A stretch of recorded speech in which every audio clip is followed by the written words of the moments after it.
ভূতনি থানার বিস্তীর্ণ এলাকায় বাঁধ ভেঙে বিপর্যস্ত জনজীবন। প্রবল স্রোতে জল গ্রামাঞ্চলে রাস্তায় ঢুকে পড়তেই ঘটে গেল মর্মান্তিক দুর্ঘটনা।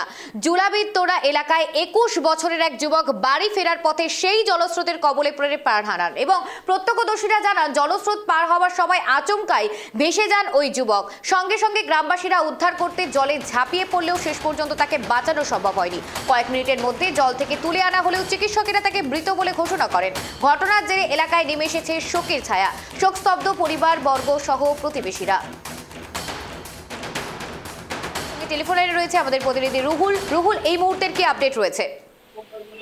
দেখো, ভূতনি বিস্তীর্ণ এলাকা, উত্তর চণ্ডীপুর, দক্ষিণ চণ্ডীপুর এবং ভূতনির যে অঞ্চল, যে জায়গা, সেটা কিন্তু গঙ্গার জলস্ফীতি বাড়ার কারণে বিভিন্ন এলাকা কিন্তু প্লাবিত হয়ে পড়েছে। তার পাশাপাশি এলাকার মানুষের জনজীবনের একেবারে মূল প্রাধান্য হচ্ছে নৌকো। তারা নৌকোতে করে নিজের বাড়ি ঘর ফিরছেন এবং সেই ফেরার পথে এই রাস্তা দিয়েই কিন্তু যুবক যাচ্ছিলেন এবং বাঁধ ভেঙে ক্রমশ জল বাড়ছে ভূতনির বিভিন্ন এলাকায়। এবং জুলাবিরতোড়া বলে একটি এলাকা রয়েছে, মালদার ভূতনির এলাকা, সেই এলাকারই যুবক, নাম রোজ শেখ, তার বয়স 21 বছর। তিনি জুলাবিরতোড়া এলাকা দিয়ে কিন্তু যাচ্ছিলেন এবং তার পথে গঙ্গার যে জল ঢুকছে এবং সেখানে একটি নর্দমাতে সে পড়ে যায় এবং সেটা কিন্তু বুঝতে না পারে এবং সাইকেল নিয়ে তিনি যখন পড়ে যায় সেই জলস্রোতে তার সাইকেল কিন্তু ভেসে চলে যায় এবং তাকে কিন্তু উদ্ধার করতে পারেন না প্রত্যক্ষদর্শীরা। এবং পরবর্তীতে যখন দেখতে পাই যে একটি যুবক ছটফট করছে, তখন তাকে উঠাতে যাওয়ার চেষ্টা করলেও প্রবল জলের বেগ থাকার কারণে তাকে কিন্তু বাঁচাতে পারেননি এই স্থানীয় বাসিন্দারা বলে কিন্তু তারা জানাচ্ছেন।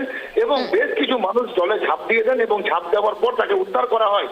কিছুক্ষণের ব্যবধানেই কিন্তু তাকে নিয়ে আসা হয় মালদার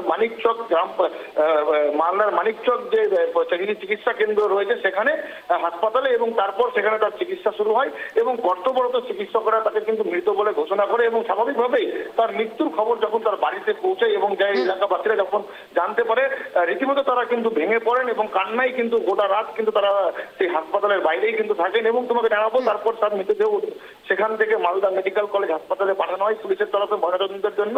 এবং এই গোটা বিষয়টাকে নিয়ে কিন্তু রাজনৈতিক চরমে, কারণ বারবার মালদার ভূতনি এলাকা বিভিন্ন রাজনৈতিক কারণে কিন্তু বাঁধ নির্মাণ হয় না এবং ঠিকঠাক ভাবে পরিকাঠামোগত দিকগুলো দেখা হয় না। কেন্দ্র সরকার রাজ্য সরকারের সংঘাতের জেরেই এই প্রাণ চলে গেল বলে কিন্তু চোখ দেখেছেন ওখানকারই সিপিআইএম নেতা দেবজ্যোতি সিনহা। তার পাশাপাশি তৃণমূল কংগ্রেসের পাল্টা দাবি যে এলাকায় সচেতন রয়েছে, সচেতন করার জন্য মানুষকে ক্যাম্প করা হয়েছে, রীতিমতো হেল্পলাইন নাম্বার দেওয়া হয়েছে, মানুষকে কিন্তু যোগাযোগ করার জন্য আবেদন জানাচ্ছেন স্থানীয় তৃণমূল নেতারা।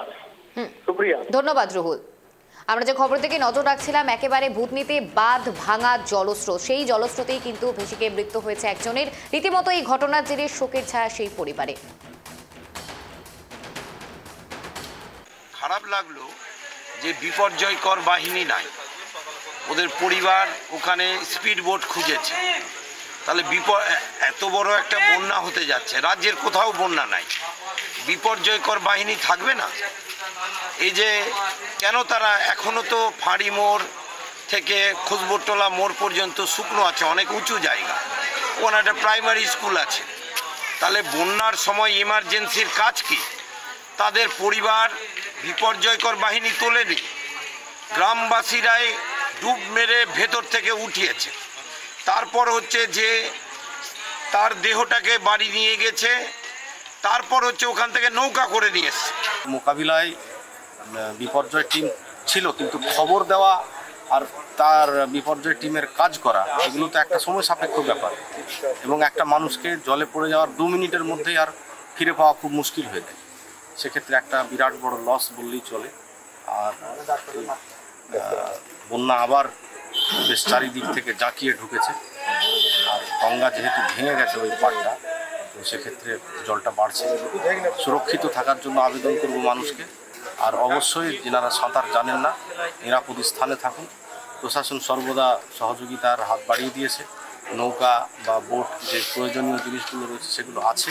হবে যে বিপর্যয় টিমকে একটা ফোন করব, ফোন করা মাত্রই উপস্থিত হতে। ওপারে তো রয়েছে বেশ কয়েকটা স্পিড বোট রয়েছে, বিপর্যয় মোকাবিলা সিভিল ডিফেন্স রয়েছে, এনডিআরএফ রয়েছে, কিন্তু তাদেরকে ফোন করে এখানে স্পটে পৌঁছাতে তো কমসে কম 5 মিনিট 10 মিনিট সময় লাগবে।